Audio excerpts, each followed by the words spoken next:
กลัวเกรงพุทธธรรมบรรเลงกำราบกราบให้ดับทุกข์ขอยกพุทธธรรมน้อมนำใส่ในบทเพลงเศร้าเหงาวังเวงเอาเพลงสร้างสรรค์คำจุนฟังกันแล้วอย่ารอบอกต่อเป็นบุญขอให้ท่านคุณทั้งหลายบอกไปเถิดนาคำสอนพระองค์84,000พระธรรมขันธ์ได้ทรงสร้างสรรค์เตือนใจไว้ทุกเวลาอย่าหลงมัวเมาจิตเฝ้าแต่ปรารถนารูปเวทนาสัญญาสังขารวิญญาณเห็นชัดพุทธคุณเหมือนบุญที่มาชวนเชิญสาระภาพเพลินชวนเชิญให้ทำเป็นทานฟังเอาไว้สดใสอุ่นใจเบิกบานพุทธธรรมตำนานของพุทธของพุทธองค์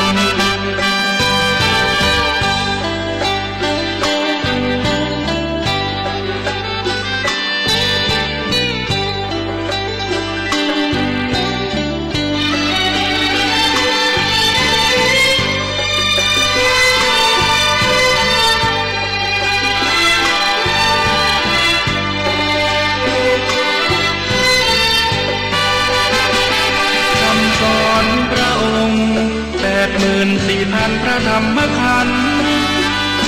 ได้ทรงสร้างสรรค์เตือนใจไว้ทุกเวลา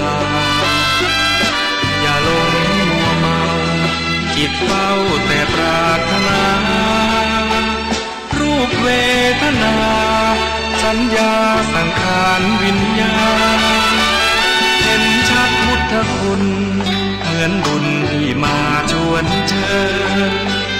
สาระภาพเพลินชวนเชิญให้ทำเป็นงานฟังเอาไว้สดใสอุ่นใจเบิกบานพุทธธรรมตำนานของพุทธ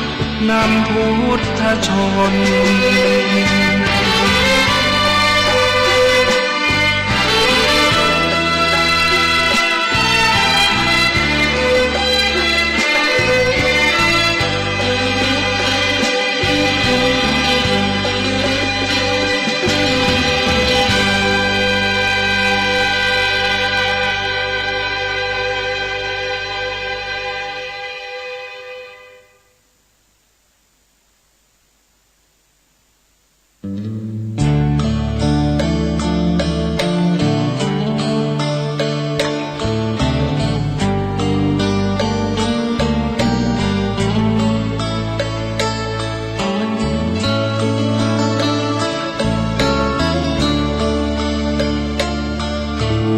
ใจบวชกันไหมพี่น้องไม่ใช้เงินทองเชิญทดลองบวชใจถือเอาศีลเช่นเป็นผ้ารองห่มกายสลัดความร้ายแทนผมบนเกศาหยุดทำสตินำก่อบุญปัญญาเจือจุนพุทธคุณวางไว้กลางกล้าวเพื่อป้องกันเหล่าภัยลินสิ้นทั้งหลายธรรมคุณทูลวางไว้กลางใจเพื่อช่วยให้หูทั่วถึงชั่วดีสังฆคุณทูลไว้ในชีวิตเพื่อช่วยปิดปลดทุกข์เป็นสุขีโดยบุญอภิวันอัญชลีสวัสดีโดยการนิรันดร์เทิน10 นิ้วกราบแนบใต้ไหวสาปารมีธรรมในครูบาอาจารย์พระมหาเถรานุเถระท่านเจ้าคณะพระสังฆาธิการทุกรูปทุกตนขอความสุขความสวัสดี ในธรรมะแห่งองค์สมเด็จพระสัมมาสัมพุทธเจ้าจงมีแก่บรรดาสาธุชนท่านผู้ฟังทุกท่านที่ได้มีโอกาสเปิดวิทยุรับฟังรายการเสียงธรรมก่อนรับตาทางสถานีวิทยุเพื่อการศึกษาพระพุทธศาสนาและวัฒนธรรม FM ความถี่104.50 เมกะเฮิรตซ์วัดฝ่ายหินตำบลสุเทพอำเภอเมืองจังหวัดเชียงใหม่เมตตาในท่านพระครูสามุวิสุวัตรวรกิจโจท่านเจ้าอาวาสและท่านผู้อำนวยการสถานีบ่เท่าแต่นั้นวิทยุFM 96.00 เมกะเฮิรตซ์ท้องถิ่นจังหวัดเชียงใหม่คลื่นพระพุทธศาสนาและจริยธรรมควบคุมรายการของมูลนิธิวัดพระบรมธาตุเจ้าดอยสุเทพข้างหอคำพญามังลายอาคารสุเทพสุพรมครุประชาหมายมีพ่อครูวันลบนามวงพรมเป็นต้นเป็นประธานถวายเวลาเฮืธรรมภาพทุ่ม5 นาทีถึง2 ทุ่มขึ้น 104.50 วัดฝ่ายหินทุ่ม25ถึง2 ทุ่มขึ้น96วัดพระบรมธาตุเจ้าดอยสุเทพเบื้องแรกนี้จะได้นำพาญาติโยมกราบพระไหว้พระสมาทานแก้ว5 โกฏากจำเริญพระพุทธคุณพระธรรมคุณพระสังฆคุณเป็นลำดับไปเนอกราบ1กราบ2กราบ3กราบ4กราบ5อะระหังสัมมาสัมพุทโธภะคะวาพุทธังภคะวันตังอภิวาเดมิกราบสวากขาโตภะคะวะตาธัมโมธัมมังนัมมัสสามิกราบสุปฏิปันโนภะคะวะโตสาวกสังโฆสังฆังนามามิกราบมาตาปิตุคุณังอหังวันตามิกราบคุณูปการีวันตามิกราบพระพุทธกราบพระธรรมกราบพระสงฆ์กราบระลึกถึงคุณพ่อคุณแม่กราบระลึกถึงคุณของครูบาอาจารย์โยสันนิสิโนวาลาโพธิมูเลมารังสะเสนังมหันติงวิจโยสัมโพธิมากันจิงวะอนันตัญญโนโลกุตโมตังปันนามามิพุทธังอตังกิโกอริยปโตยะนานังโมคปะเวสายะอุจุกามะโกอายังสันติกะโลตุตโสนโยปานิยานิโกตังปันนามามิธัมมังสังโฆวิสุทโธวราตกินโยสันตินทาลิโยสัพพมะระปะหิโนคุเนหิเนเกหิสมิติปัตโตอานาสโวตังปันนามามิสังฆังนามามิพุทธังกุณาสากะลันตังนามามิธัมมังมุนีราชสาวกังนะโมสาวกังนามามิกัมมทานังนิพพานาติกัมมุปยังนามามิกัมมทานาตายกาจริยังนิพพานามากุเตสกังอัจจโยโนพันเตจักมายะถาพลังยะถามูลหังยะถากุสลังเยมายังพุทธธัมมาสังฆากัมมทานาทายกาจริยาสังฆเตโสปัญจลัตตเนสุอติเทวาปัจจุปเนวาอวิวายติวาระโหวากายเยนวาวาจายาวามานาสาวาปะมตานาคารวามการิมาเตมะยังอัจจยังอาจายโตติสวายตาธัมมังปฏิกโร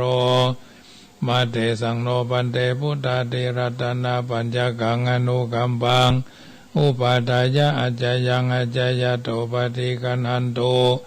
กัมมันโตอายาติงสังวรายามาอายาติงสังวริสามานาปุเนวังปฏิกาลิสามาพุทธปูจามหาเทชาธรรมปูจามหาปัญญาสังฆปูจามหาลาภาปูจาละเหปูจายโตพุทเทยติวาสาวะเกปปัญญาสมาธิกันเตติเนโสกาปาลิเทเวเตตาติเส พุทธสาทัสสนัญจลภามหาเสยวานุปัจจโตมุตโตเมตตโยเทวะภูจิโตสังสะเลสังสารันโตปิยปเยนะขมามหาเสนิพพานาปัจจโยโหนตุโนนิจจังนะโมตัสสะภะคะวะโตอะระหะโตสัมมาสัมพุทธัสสะ นะโมตัสสะภะคะวะโตอะระหะโตสัมมาสัมพุทธัสสะนะโมตัสสะภะคะวะโตอะระหะโตสัมมาสัมพุทธัสสะพุทธังสรณังคัจฉามิธัมมังสรณังคัจฉามิสังฆังสรณังคัจฉามิทุติยัมปิพุทธังสรณังคัจฉามิทุติยัมปิธัมมังสรณังคัจฉามิทุติยัมปิสังฆังสรณังคัจฉามิตติยัมปิพุทธังสรณังคัจฉามิตติยัมปิธัมมังสรณังคัจฉามิตติยัมปิสังฆังสรณังคัจฉามิสรณกัมมนังนะโมเมสัพพะพุทธานังตัวติงสาวาลาลกโนตนังกโรมหาวิโรเมตังกโรมหาญาโสสาลานังกโลโลกาหิโตติปังกโลจุตินทโลโกณัญโยชนะปะโมโคมังกโล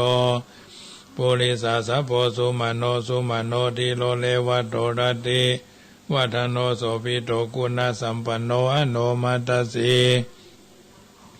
จานุตโมปัตุโมโรกาปโจโตนาลโตวารสารติปัตุโมตโลสัทธาสาโลสุเมโตอากาปุกโลสุจาโตสัพพโลกโกปิยตัสสีนาราสะโพอัตตัสสีกรุณิโกธรรมตัสสีธรรมโมนุโตสิตัตโตอัสสะโมโลเกติโสจาวัตตังวโรพุโสจปวโรพุทโธวิปัสสิจาอนุปโมสิกิสัพพะ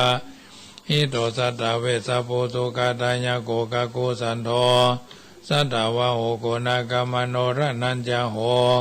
กัสสะโพสิลิสัมปันโนโกตโมสักกายาปุงกโวอัตถวิสติสังขตาอิเมพุทธามหิติกากรุณากุณาสัมปันนาสัพพโลกาภิปุจิตวะเอเตทัสสะปะรา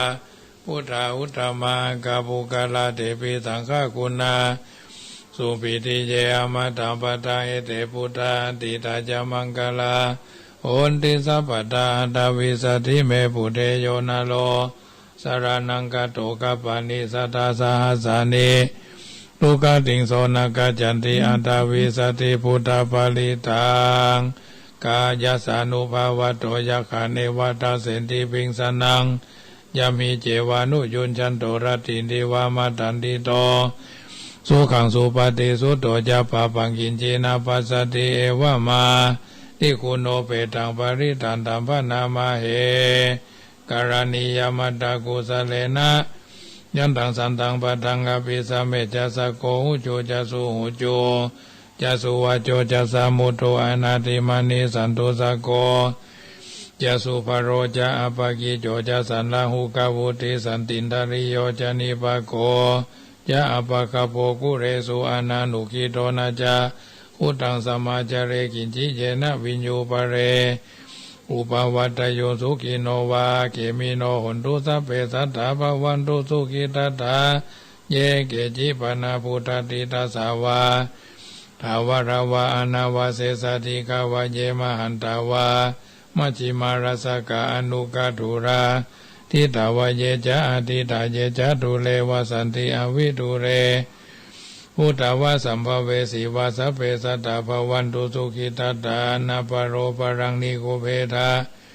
นาติมัญเยทากตาจินังกินจิปยาโรสนาปฏิฆาสัญญานัญญมัญญาสตุคามิชัยยมาตายาฐานิยังพุทธังอายุสาเอกาพุทธมโนราเคเอวัมปีสัพพพุทเตสุมาณาสัมภาวเยอปานิมานังเมตัญจสัพพโรกัสสมิงมานะสัมภาวเยอปาลิมานังพุทธังอโตจติริยัญจาสัมปทังอเวรังอสัมปทังติตัญจรังนิสิโนวาสัญญาโนวายาวาทัสสวิกาตามิโตเอตังสติง อธิตยาประมาเมตังวิหารังอิธรรมาอุเดตินจานุปกรรมาสีลาวาทัสเนนะสัมปันโนกาเมสุเวนายะเกตังนัยจตุกปปัสสยังปุณเรติติการณิยเมตตาสุตังสัพพสีวิจาจตินังทิปะมันตาคตังวิยะยนาสิติวิสังโฆลังเสสัญจปิปริสยังอนาเขตามิสัพพะทาสัพพะทาสัพพะปานินังสัพพะโสภินิวาเรติปริตันตัมภนามาเหวิโรปะเขหิเมเมตังเมตังเอราปะเทหิเมชปยาพุทเทหิเมเมตังเมตังกันหาโคตามะเกหิจาอาปาตะเกหิเมเมตังเมตังทิปาตะเกหิเมจตุปะเทหิเมเมตังเมตังปะหุปะเทหิเมมะมังอาปาตะโกหิงสิมะมังหิสิทิปาตะโกมะมังจตุปะโตหิสิมะมังหิสิปะหุปะโตสัพเพสัตตาสัพเพปานาสัพเพพุทธาจักเกวราสัพเพพัทธารานิปัสสันตุมากินจิปะปะมาขมาอัปปะมโนปุโตอัปปะมโนธัมโมอัปปะมโนสังโฆปะมนะวันตานิสิริงสัพพานิอหิวิจิกาสตาปฏิอุณนาปิสระภูมุสิกาคตาเมลคาคตาเมปริตาปฏิกัมมันตุพุทธานิสุหังนะโมภะคะวะโตนะโมสัตตานังสัมมาสัมพุทธานังขันธปริตังเอวเมสุตังเอกังสัมมายังภะคะวะสาวัตถิยังวิหารติเจตวันเนอนาถาปิณฑิกัสสะอารามเมตระโขภะคะวะภิกขุอามันเตสิภิกขโวติปะทันเตติเตภิกขุภะคะวะโตปัจจโสสง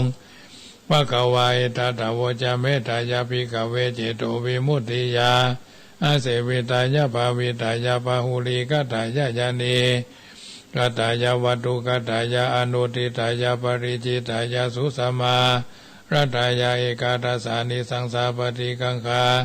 กัตตเมเอกาทัสสาสุขังสุปฏิสุขังปฏิปุจตินาปะปะกังสุปินังปัสสติมนุสสานังพิโยโหติอมนุสสานังพิโยโหติเทวตารักขันตินัสสะอาคิวาวิสังวาสตังวากามติตุวะตังจิตัง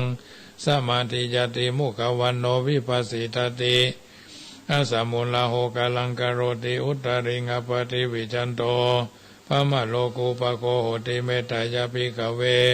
เจโตวิมุตติยาเสวิตายาภาวิตายา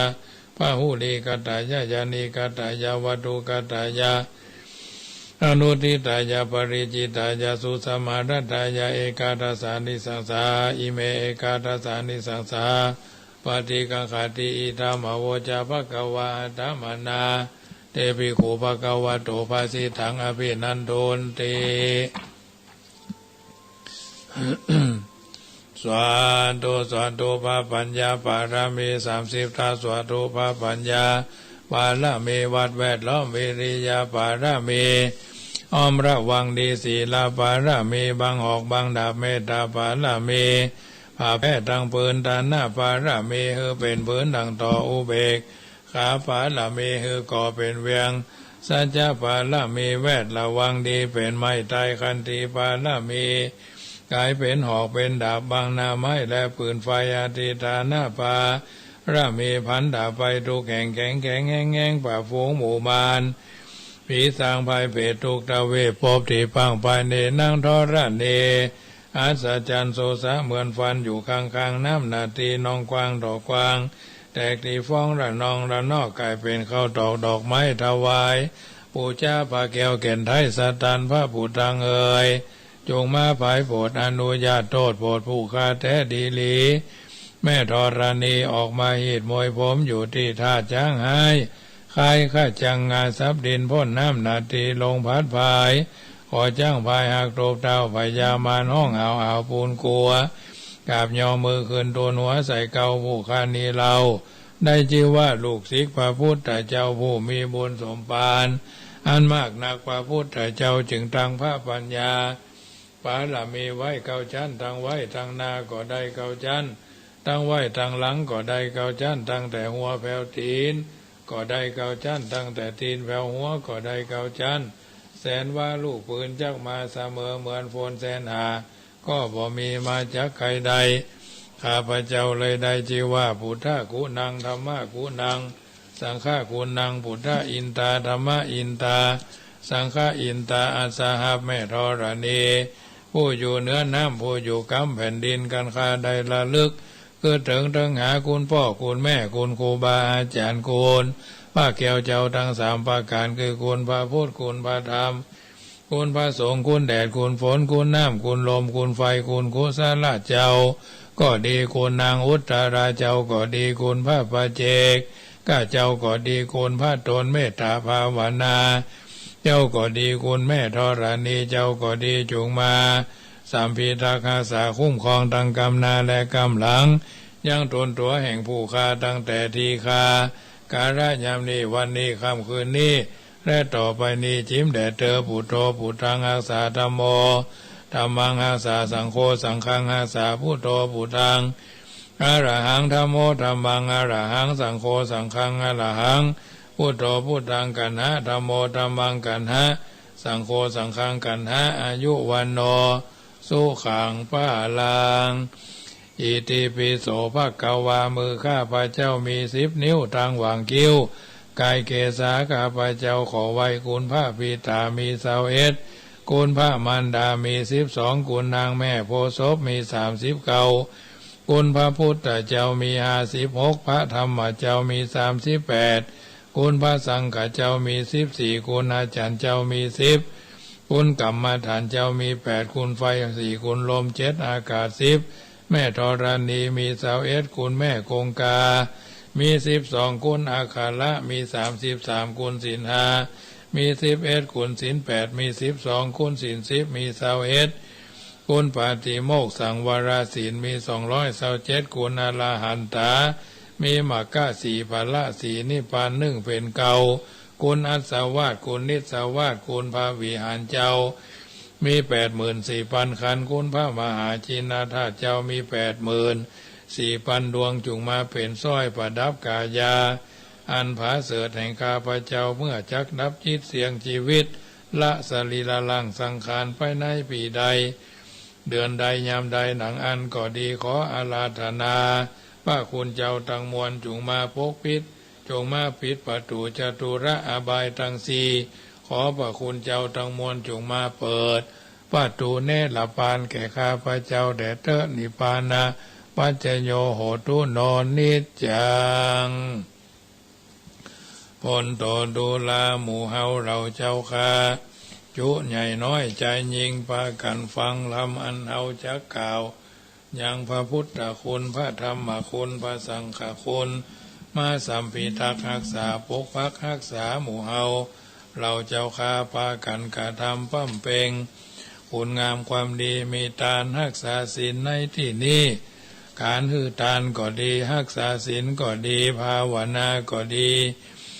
จอจงเป็นปัจจัยค้ำจูฮือผู้ค้าทั้งหลายพันใดไปฮอดเวียงแก้วยอด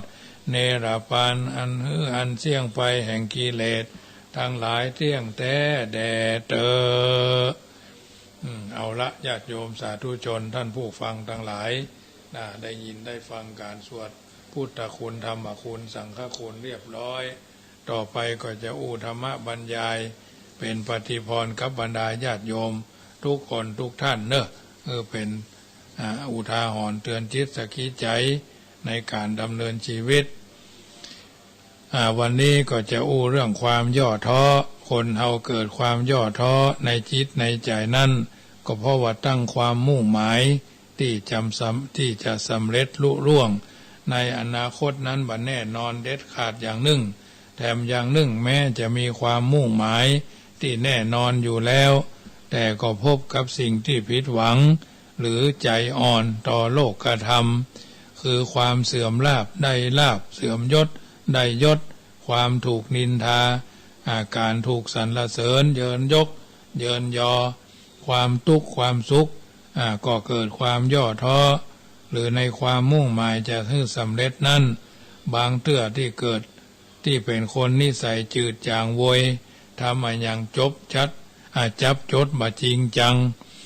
หรือเพราะความขี้ข้านที่ทิศอุปนิสัยอย่างนี้ความมุ่งหมายที่จะให้สำเร็จก็บ่สำเร็จ ท้อถอยกลางคันในสมัยนั้นในสมัยก่อนชั้นประถมศึกษามีหนังสือธรรมจริยาเป็นแบบเรียนต่อเนื่องในหนังสือดังกล่าวถึงความภาคเพียรว่านายเขียนเป็นคนบ่ทำอย่างบ่จริงจังหาไม้มาอันหนึ่งจะทำเหือทำบ่สำเร็จก็ทำไม้พายก็ทำบ่สำเร็จก็ใจบ่ได้ก็ทำเป็นไม้ควักปูนก็ใจบ่ได้แถมกลายเป็นไม้ขวางที่การไปไม้ขว้างทิ้งเรียนหนังสือก็บ่แล้วบ่สำเร็จเพราะมีนิสัยเบื่อหน่ายเป็นคนย่อท้อโวยอย่างจังตัวอย่างป้าพ่อใจ3 โบสถ์ตามที่ได้เคยกล่าวว่าหรือแสดงเทศนาไว้เหมือนก่อนว่าเมื่อหมายถึงคนที่เคยบวชมา3 วัดแต่ว่าสามารถทนอยู่กับไผ่ได้บวชถึง3 ครั้งที่จริงแล้วอาจจะบ่ถูกความหมายแต่เคยได้ยินเขาอู้กันมาอย่างนั้นคิดเองว่าสมัยนี้เช่นสมัยนี้นั้นคนบวช3 โบสถ์คือคนที่บวชโบสถ์พุทธโบสถ์คริสต์โบสถ์อิสลามซึ่งเคยปะมาแล้วชื่อตาติ๊กเป็นพานโรงที่สารกลางนครศรีธรรมราชดังเคยที่หู้จักกันสถานที่ทำราชการแห่งหนึ่งตาติ๊กจันแรกบวชเนนคือพุทธะต่อมามีเมียเป็นอิสลามต้องเข้าศาสนาอิสลามขั้นต่อมาเมียตายไปทำงานกับครูแจ้งเป็นหัวหน้าคริสตจักรที่จังหวัดหนึ่งตาติ๊กออกจากศาสนาอิสลามเพราะเมียตายแล้วถือคิดทำงานได้ระยะหนึ่งกับครูแจ้งก็บังเอิญไปได้เป็นพานโรงที่สารกลางจังหวัดได้มาทำงานที่สารกลางเป็นพานโรงแล้วกับถือพุทธแถมเมื่อออกจากพานโรงเป็นหัวหน้าพิณพาทย์รับแสดงพิณพาทย์ในงานวัดต่างๆแสดงว่าเป็นคนหลายโบสถ์เป็นคนทำอย่างบ่สำเร็จ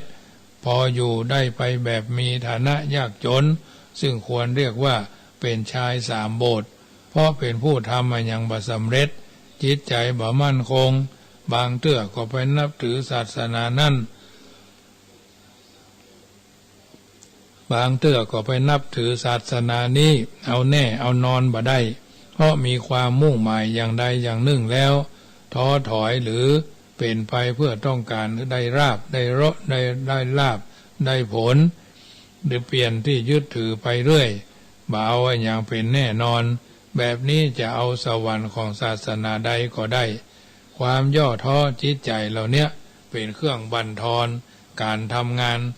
บ่ฮื้อสำเร็จในหนังสือนิทานสุภาษิต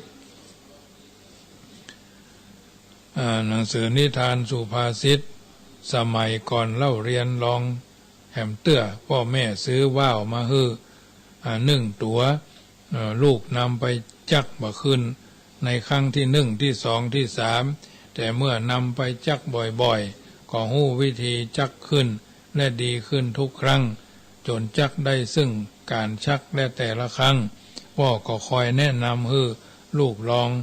แถมเตื้ออย่าเลิกเสียจนจักว่าวขึ้นสำเร็จบางคนทำอย่างอ้างดวงโอ้ดวงบ่ดีหมูนี่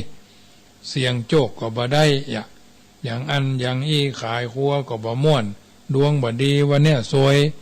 ผัวด่าเมียเดือดอย่างก็ว่าไปเนาะดวงบ่ดีต้องคนโน้นดวงดีจึงสำเร็จยกตัวอย่างเช่นเรื่องปลูกต้นไม้บางคนอู้ว่าผมมีมือฮ้อนปลูกต้นไม้บ่ดีปลูกแล้วก็มักตายบ่รอดสาเหตุนี้ก็เพราะบ่เอาใจใส่แต่ที่วัดอาตมาภาพก็มีทุเจ้าตัวหนึ่งชอบปลูกต้นไม้ซื้อมาแต่ปลูกแล้วปลูกทิ้งปลูกขว้างบางทีบางครั้งก็ไปไหนหลายวันเป็นเดือน2 เดือนต้นไม้ตายนะปลูกต้นไม้ก็ต้องรู้จักวิธีการวิธีกรรมการปลูกต้นไม้ต้องให้รากติดดินอย่าขาดน้ำขุดหลุมแล้วทิ้งตากแดดให้ดินแน่นแล้วนำต้นไม้มาปลูกลงไป โดยบ่ฮื้อหากมันพับเมื่อหากตรงหรือกดไปตามดินตามที่เคยเป็นคนบ่มีวิจารณญาณดังกล่าวจึงปลูกต้นไม้บ่ขึ้นปลูกแล้วต้องรดน้ำฮื้อจุ่มฮื้อดินจับกับหากฮื้อแน่นคนเฮาต้องบ่ย่อท้อต่ออุปสรรคต้องตั้งจุดหมายไว้ฮื้อแน่นอนทำอะไรอย่างต้องทำติดต่อบ่มีความจืดจางโวยต้องมีการประคับประคองใจมั่นคงอยู่เสมอที่จะมุ่งหมายทำการงานให้สำเร็จได้แม้ครั้งที่หนึ่งจักบ่สำเร็จก็เพราะว่าความผิดพลาดหรือความหู้บ่ถึงหรือเผลอไปอย่างใดอย่างหนึ่งก็ต้องลองครั้งที่สองแต่ก็ยังพลาดแถมก็จะพลาดน้อยลงแม้บ่สำเร็จครั้งที่สามที่สี่ก็จะดีขึ้นตามลำดับในที่สุดก็จะสำเร็จได้เหมือนกันหวังความสำเร็จต้องปลอบใจตัวเองให้มั่นคงอย่าไปวอกแวกกับสิ่งอื่นเมื่อตั้งใจมั่นคงแล้วผลสุดท้ายก็สำเร็จบอกว่าอาชีพการงานใดๆเช่นพ่อค้าที่มั่งมีเป็นเศรษฐีบ่ใช่ค้าขายรวยใน1 เดือน1 ปีเขาผิดพลาดมาแล้วครั้งเล่าคนที่เรียนหนังสือชั้นประถมเรียนบ่เคยถูกแต่ถ้าบ่ท้อถอยก็ดีขึ้นตามลำดับและสำเร็จในชั้นสูงสุดได้เรื่อยๆดูเพื่อนเฮาที่ท้อถอยในระหว่างเรียนและหลีกทางไปเพราะมีจิตใจบ่มั่นคงวอกแวกวืดจืดจางหรือไปยึดถือสิ่งอื่นๆที่พบระหว่างทางเป็นอุปสรรคจึงบ่สำเร็จดังนี้ภาษาในธรรมะเพิ่นฮ้องว่าความติดพันในอารมณ์ที่ฮ้องว่าอายตนะภายนอกรูปเสียงกลิ่นรสโผฏฐัพพะเรียกว่ากามคุณ5เหมือนเพื่อนที่ไปติดแม่หญิงติดเหล้าฟินเฮโรอีนกัญชายาม้ายาบ้ายาอีในชาดกเล่าว่าพระเจ้ากรุงปาราณสีส่งโอรสไปครองกรุงตักกศิลาพระราชกุมารปามหาดเล็กไปด้วยกัน5 คนออกเดินทางไประหว่างทางวันแรกเข้าป่าเดินสวนตังกับผีเสื้อเป็นยักษ์เป็นพวกพอรู้ว่าพวกราชกุมารจะไปไหนก็ไปดักหน้าแล้วเนรมิตเป็นบ้านเป็นเมืองมีแม่หญิงสวยงามเต็มเมืองหมู่ราชกุมารพักอยู่1 คืนได้รับการบำเรอจากหญิงสาวสวยๆงามๆแปลงกายจากยักษ์มีมหาดเล็กคนหนึ่งติดใจไม่ยอมเดินทางต่อไปแม้พวกเขาจะอ้อนวอนให้ไปโดยมหาดเล็กคนนั้นก็ขออยู่ที่เมืองดังกล่าวหมู่ที่เหลือจึงเดินทางต่อไป4 คนส่วนคนที่อยู่ก็ถูกยักษ์จับกินต่อจากนั้นยักษ์มาดักหน้าแถมเนรมิตบ้านเมืองมีเครื่องดนตรีร้องรำขับร้องหมู่ราชบุรุษราชกุมารก็เข้าไปพักแถมและเจ้ารุ่งขึ้นก็ติดใจอยู่ที่เมืองนี้1 คนมาเดินทางต่อไปหมู่ที่เหลือก็เดินทางต่อไปยักษ์ก็มาดักหน้าที่เมืองต้อนรับด้วยเครื่องหอมกลิ่นกำยานกลิ่นดอกไม้กลิ่นสาวเจ้าวันรุ่งขึ้นก็ตกค้าง1 คนมาเดินทางต่อไปเมื่อเดินทางต่อไปก็มีคนเลี้ยงอาหารรสดีก็ติดใจรสอาหารแถม1 คนซึ่งหมู่ที่ติดใจในสิ่งที่น่าฮักต่างๆได้ถูกยักษ์กินหมดเหลือราชกุมาร1 คนกับมหาดเล็ก1 คนคนที่ถูกบำเรอด้วยกามารมณ์ได้รับบำเรอด้วยลูกสาวติดใจในโผฏฐัพพะรสสัมผัสบ่เดินทางต่อไปดังนั้นมหาดเล็กที่ติดใจในกามารมณ์ทั้งหมดเดินทางไปบ่ถึงคงมีแต่ราชกุมารคนเดียวเดินทางถึงเมืองตักกศิลาได้ครองราชสมบัติแสดงว่าตั้งใจดีแล้วไม่ยอมติดใจในสิ่งทั้งหลายเดินทางสำเร็จบ่สนใจสิ่งล่อลวงยั่วยวนกวนใจต่างๆซึ่งเรียกว่าเป็นมารมาขวางทาง ภาษาธรรมะเรียกว่ากามฉันทะซึ่งเป็นอุปสรรคสำคัญในการทำความสำเร็จจัดอยู่ในพวกนิวรณ์ห้าอุปสรรคที่สองบ่สำเร็จก็คือความโกรธเครียดแค้นพยาบาทเช่นเรียนหนังสือที่โรงเรียนแห่งหนึ่งเอาบ่ชอบครูวิชานั้นวิชานี้หรือเพื่อนในโรงเรียนนายกนายขอนั้นเป็นต้นหรือเหตุการณ์ในโรงเรียนก็เรียนบ่ได้ต้องออกไปเรียกว่าความพยาบาทความโกรธความเคืองเป็นอุปสรรคแห่งอย่างหนึ่งก็คือความขี้ค้านภาษาธรรมะเรียกว่าถีนมิทธะได้แก่เบื่อหน่ายขี้ค้านต่างสิ่งต่างๆเช่นเป็นพระเบื่อหน่ายขี้ค้านเรียนบาลีเรียนนักธรรมขี้ค้านทำวัดเจ้าสวดมนต์เย็นสวดกรรมฐานวันศีลก็ขี้ค้านขึ้นวิหารเจ้ามาก็ขี้ค้านบิณฑบาตกวาดวัดกวาดวาก็บ่ทำจนกระทั่งเบื่อหน่ายต่อผ้ากาสาวพัสอย่างนี้ก็บวชอยู่บ่ได้เหมือนกันอุปสรรคแถมอย่างหนึ่งก็คือพวกฟุ้งซ่านพวกสร้างวิมานในอากาศอภิปรายกันว่าสิ่งนั้นดีบ่ดีสิ่งนี้บ่ดีควรเป็นอย่างนั้นอย่างนี้จับจดมาแน่นอนเหมือนกับหนังสือพิมพ์ที่วันหนึ่งก็เอาอย่างหนึ่งแถมวันหนึ่งก็ชอบแถมอย่างหนึ่งถ้าตั้งใจบ่มั่นก็ฟุ้งซ่านไปตามเพื่อนตามเขาต้องตั้งใจมั่นแถมอย่างหนึ่งบ่วอกแวกไปตามเพื่อนเรียกว่าอุทธัจจะกุกกะกุจจะนะอุทธัจจะกุกกะกุจจะฟุ้งซ่านไม่มั่นคงเป็นอุปสรรคแถมอย่างหนึ่งก็คือวิจิกิจฉาความลังเลสงสัยว่าเรื่องจริงหรือไม่สำเร็จหรือไม่สำเร็จเป็นเรื่องอดีตหรืออนาคตเช่นในเรื่องพระพุทธศาสนาสงสัยว่าพุทธเจ้าตรัสรู้จริงหรือไม่หรือบุญบาปเนี่ยมีจริงหรือไม่สงสัยในการตรัสรู้จึงลังเลในการนับถือศาสนาบ่แน่นอนในการทำราชการก็สงสัยว่าเจ้านายจะช่วยเหลือเฮาได้สักกี่วันจะออกศึกก็ต้องสงสัยว่าชนะหรือเปล่าอย่างเนี้ยก็รับรบบ่มีวันชนะต้องแน่ใจในตัวเองพวกพ้องผู้บังคับบัญชาถ้าแน่ใจก็ชนะแน่จึงต้องปัดอุปสรรคหมดจึงจักสำเร็จได้ความจืดจางตัวอย่างในพุทธศาสนามีพระอานนท์บ่จืดจางทำหน้าที่อย่างเดียวได้เมินนาน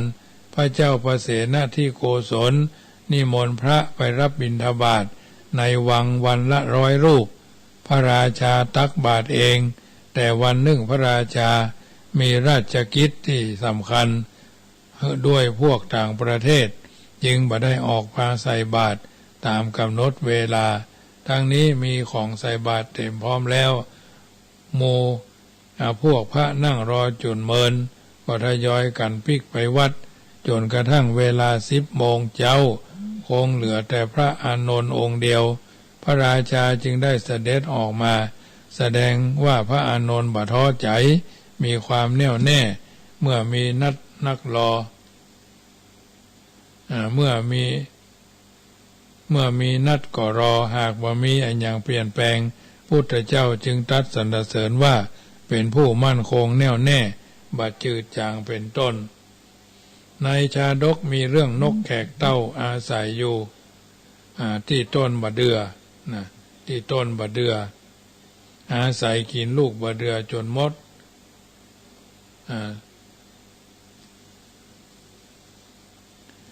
อาศัยกินลูกบะเดือเป็นประจำอยู่ที่หั่นต้นเดียวบ่ไปไหนเมื่อบ่มีอันอย่างกินก็กินเปลือกใบของต้นบะเดือจนแม่ต้นบะเดือตายแห้งเป็นผุยก็ยังอาศัยกินและอยู่บ่ละทิ้งนกพระอินทร์หันแล้วก็ถือว่าวันพระอินทร์หันแล้วก็จึงลงมาดูหันว่านกแขกเต้าเนี่ยสันโดษอยู่จนต้นบะเดือตายก็ไปไหนพระอินทร์ถามปัญหา2-3 ข้อ ก็ชมเชยน้ำใจได้เนรมิตต้นบะเดือให้บริบูรณ์เหมือนเดิมนกแขกเต้าอยู่กินที่หั่นจนตายไปเนี่ยเป็นตัวอย่างแห่งความบ่ท้อถอยต้องมีธรรมะหลายๆอย่าง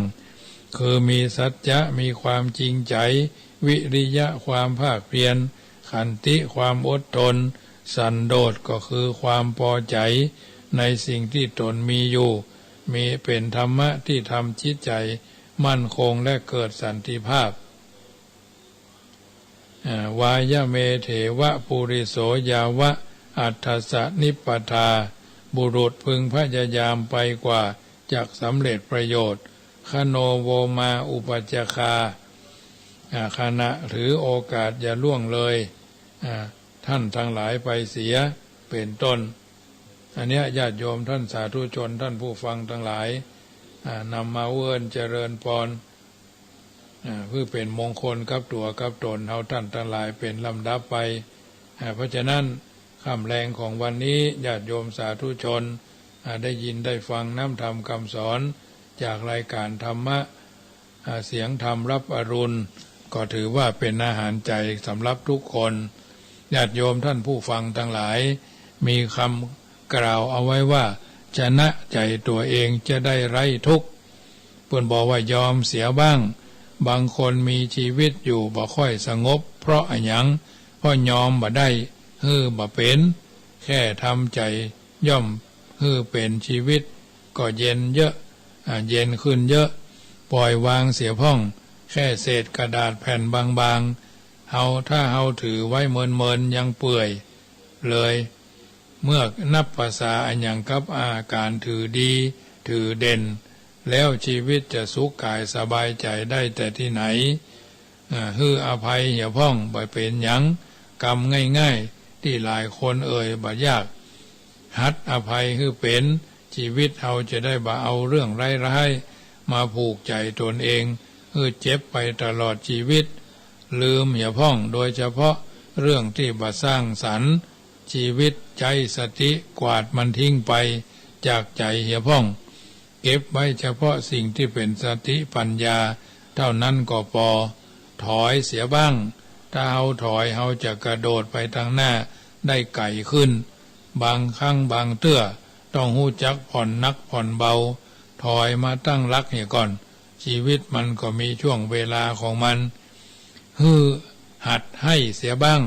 ชีวิตถ้ากึดที่จะเอาเฮาจะเป็นคนเน่าระเฮาจะเป็นคนน่ารังเกียจนะให้เสียบ้างชีวิตเราคิดแต่จะเอาคิดแต่จะได้เฮาจะเป็นคนน่ารังเกียจจิตใจที่กึดแต่จะเอานั่นมันร้อนรุ่มจิตใจที่กึดจะเสียสละนั้นเป็นเย็นสบายยิ่งกว่าพักเสียบ้างหากใช้เวลาทั้งชีวิตเพื่อทำงานหาเงินและใช้เงินที่หามาได้ทั้งชีวิตมาใช้รักษาชีวิตที่เหลืออยู่มันจะมีประโยชน์อะไรอย่ามัววิ่งไล่ตามอนาคตอยู่เลยพักเสียบ้างแล้วก็แพ้เสียบ้างนะแพ้เสียบ้างชีวิตคนเราประจำเป็นต้องชนะไปทุกเรื่องบางเรื่องเดินหนีพ่องก็ได้ลบหลีกพ่องก็ได้ประจำเป็นต้องเผชิญหน้าฟาดฟันกันทุกเรื่องชีวิตเราจะสงบสุขขึ้นเยอะถ้าเราการคนนั้นคนอื่นแต่เราชนะใจตัวเองได้ก็จะดีที่สุดเพิ่นบอกว่าสิ่งต่างๆเหล่านี้เป็นนิทัศนะอุทาหรณ์เฮาบ่ได้อยู่กำฟ้าเพิ่นบอกว่าชีวิตควรพิจารณาอะไรที่ทำแล้วมีความสุขไม่เดือดร้อนตัวเองและผู้อื่นก็ทำไปเถอะอย่ามัวกลุ้มใจกับอดีตอย่ามัวกังวลกับอนาคตจนเสียปัจจุบันอย่าทะเลาะกับใครมันเสียเวลาชีวิตพูดดีทำดีกับทุกคนโดยเฉพาะกับคนใกล้ตัวกู้ข้างกู้เคียงกู้นอนเนาะมีอย่างที่ต้องทำแต่ยังบ่ได้ทำวันนี้เลยจะได้บ่เสียดายประการต่อมาอภัยทุกอย่าง ทั้งคนอื่นและตัวเองนี่เป็นต้นญาติโยมท่านสาธุชนท่านผู้ฟังทั้งหลายน้ำธรรมคำสอนที่นำมาอู้เอิ้นเจริญพรกับบรรดาญาติโยมต้องพิจารณาสม่ำเสมอคนแก่คนเฒ่าต้องเข้าใจชีวิตเพราะเวลาเหลือน้อยนิดอย่าคิดฝันจงเลิกละตัณหาสารพันเติมความดีที่คงมั่นบ่หวั่นใจอย่าลุ่มหลงมัวเมาเร่งเร้ารุกจะมีทุกข์ตามมาเข้าอาศัยต้องดิ้นรนค้นหามาเร็วไวสนองใจสู้ที่มืดไม่จืดจางควรมองหาที่ใดไปข้างหน้าความชราแก่แล้วโศกโรคขัดขวาง31ภพภูมิคือหนทางอยู่ระหว่างทางไปให้ระวังไปนรกอเวจีเพราะโทสะไปเปะปะเป็นเปรตเขตสิ้นหวังเพราะโลภะตัณหาพาติดตังถ้าพลาดพลั้งเกิดเป็นสัตว์หลงพัดมาเป็นมนุษย์สุดยอดตลอดชาติต้ององค์อาจรักษาศีลสิกขามีบุญมากอยากเป็นเช่นเทวดาชั้นพรหมมารออยู่ผู้ได้ฌานที่ปลอดภัยไกลภพสยบชาติต้องฉลาดปฏิบัติธรรมกรรมฐานชำระจิตผ่องใสจนได้ฌานมีนิพพานรออยู่คู่ควรทำเป็นต้นญาติโยมท่านสาธุชนท่านผู้ฟังทั้งหลายสิ่งต่างๆเหล่านี้นำมาอู้เอิ้นเจริญพรกับบรรดาญาติโยมสาธุชนท่านผู้ฟังทั้งหลายหาตัวเองให้พบคบตัวเองให้ได้ใช้ตัวเองให้คุ้มคุมตัวเองให้อยู่ดูรู้ตัวเองให้จริงเพชรดีให้ดูที่เหลี่ยมผ้าดีให้ดูที่ลายดอกไม้ดีให้ดูที่สีคนทำดีอยู่ที่การกระทำเป็นต้นอดได้ดังก้อนหินติดดินให้ได้ดังต้นหญ้าเข้มแข็งให้ได้ดังเหล็กกล้าอ่อนโยนแต่ไม่อ่อนแอดังทาราจะกี่คำพูดกี่คำนินทาก็แค่ลมปากที่ลอยผ่านมาแล้วก็ผ่านไปความนิยมแค่ลมปากการโดนดูถูกตากหากเป็นกำลังใจญาติโยมท่านสาธุชนท่านผู้ฟังทั้งหลายรายการธรรมะเสียงธรรมก่อนรับตาประจำค่ำคืนของวันพุธที่17อาตมาภาพพระมหาประสิทธธรรมาภินันโทอู้เอิ้นเจริญพรให้บรรดาญาติโยมแล้วเป็นจะใดก็นำไปปรับใช้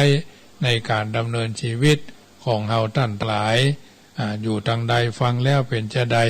กึดจะได้ไข้ใจถึงแปลงใจตึงกับตัวตนเฮามาเป็นเวลาแล้วเข้าใจแล้วเป็นจะใดหรือจะใดจะนึ่งก็เป็นกำลังใจเนอะค่ำคืนของวันนี้ก็ในมาถึงช่วงสุดท้ายก่อนจะเปิดสายหน้าไมค์ก็ประชาสัมพันธ์เนอะกับบรรดาญาติโยมที่ฟังรายการนี้แม่เรนูก้อนแม่เรนูก้อนแก้ว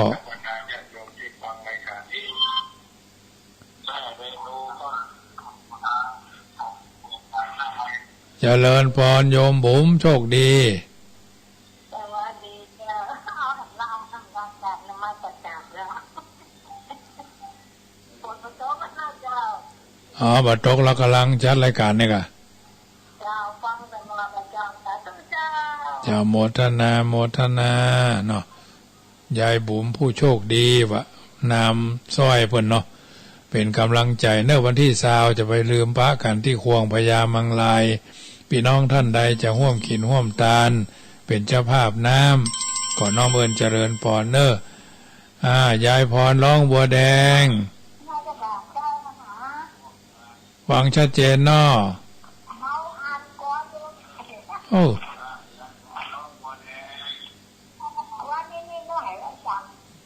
กี่บรรทัดว่าไปเลยธรรมะคือพระธรรมที่นำจิตธรรมะคือชีวิต จิตไปหาธรรมะคือสมาธิภาวนา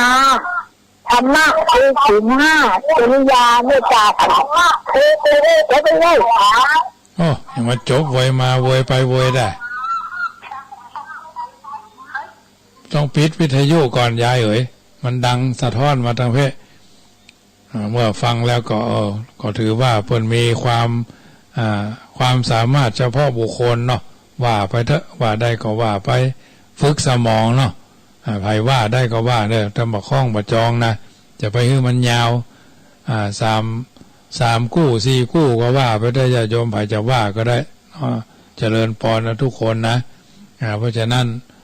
มีโอกาสร่วมทำบุญก็ร่วมกันไปเป็นเจ้าภาพน้ำแล้วก็กฐินเนี่ยจะไปลืมร่วมทำบุญเป็นเจ้าภาพกฐิน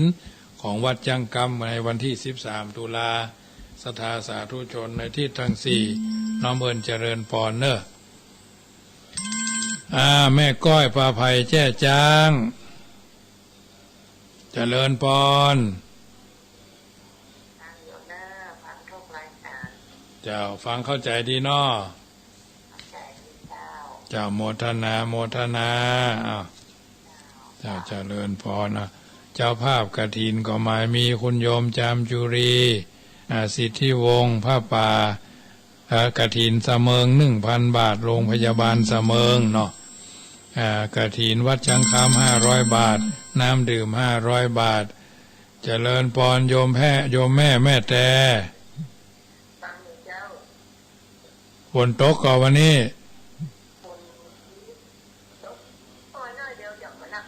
เจ้า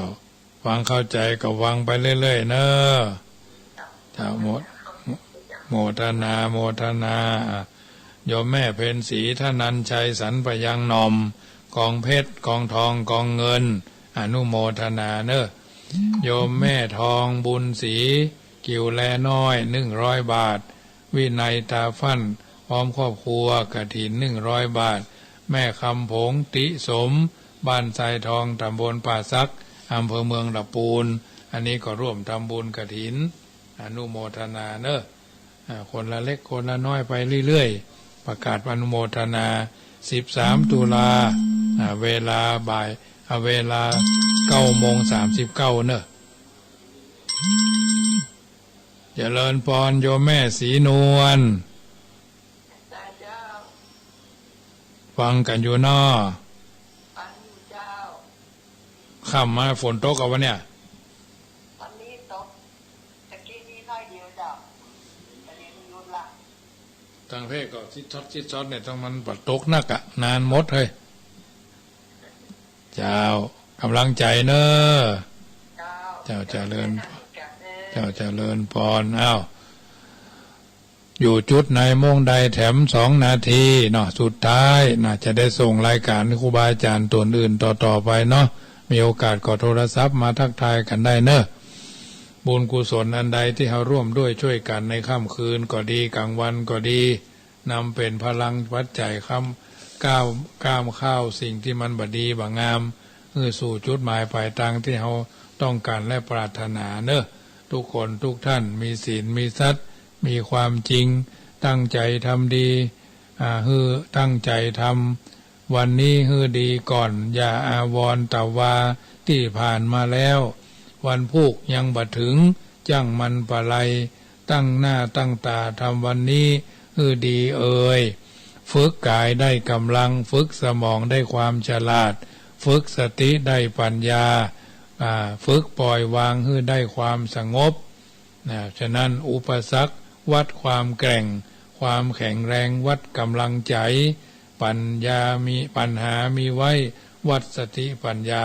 ค่ำคืนนี้สมสมัยได้เวลาจะขอนำรายการจากท่านไปก่อนรัตนัตยานุภาเวนะรัตนัตยะเตจสาพุทโธบังซ้ายธัมโมบังขวาสังโฆบังกายาอะระหังบังเกสาอะระหังพุทโธนะโมพุทธายะอายุวันโนสุขังปะลังขอเจริญพร